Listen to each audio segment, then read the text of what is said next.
Il y a des histoires qui devraient être interdites d'oubli. Des scènes, des images qui ne devraient pas avoir le droit de disparaître de notre mémoire, de nos rêves, de nos cauchemars. Celle-là, par exemple.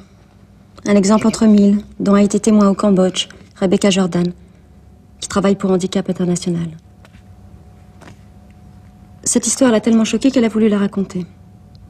Écoutez-la. Ce qui s'est passé aujourd'hui relève d'une sinistre routine. Une victime supplémentaire des mines, de la viande et des os, quelques soins d'urgence. Mais pour moi, ce n'était pas de la routine. J'ai même cru que je ne survivrais pas à ce spectacle. Mais je me suis contentée de vomir brutalement, devant tout le monde, devant la porte de la maison du jeune bonze qui venait d'être blessé. Peut-être la vision d'une volontaire étrangère, blanche, vomissant son déjeuner, a fait plus de bruit dans les villages que l'accident lui-même. Non, bien sûr, c'est impossible. Russ, un ami, a appliqué les premiers soins, tout seul. Il s'accusera plus tard d'avoir fait des erreurs, mais il était le seul à agir. Nous nous regardions comme des idiots. Paralysés, malades. Environ 12 cm d'un os blanc dépassé de la plaie. Au-dessus, une masse rouge sombre de chair brûlée, martyrisée. Exposée à l'air depuis à peine 5 minutes, mais déjà horrible à voir. Le jeune bonze a à peine 16 ans. Sa robe est orange, sa tête rasée comme ses collègues. Il paraît bien jeune, pensais-je. Il ne s'est pas encore engagé à vie, et c'est tant mieux. Car aujourd'hui, pour lui, ce n'est plus possible. On ne peut plus être bonze si on est mutilé, d'après ce qu'on a dit. Je pense que j'irai le voir demain après la chirurgie qui lui permettra peut-être de remarcher.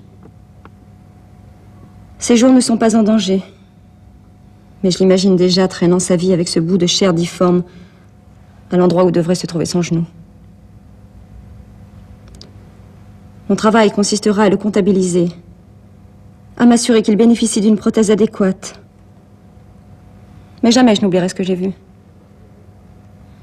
Je voulais être forte, je voulais aider. Mais j'ai surtout ressenti tout le poids de mon inutilité. Ma seule réaction a été de vomir. Et le pire d'en être soulagée. Et tout ce que je sais, au-delà de ma pauvre souffrance physique et morale, c'est que la plus importante des choses à faire aujourd'hui au Cambodge, c'est de débarrasser la terre des mines antipersonnelles.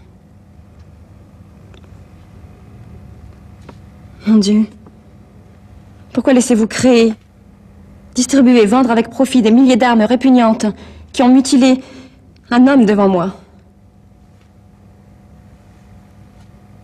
Pourquoi nous laisser assister à ces meurtres?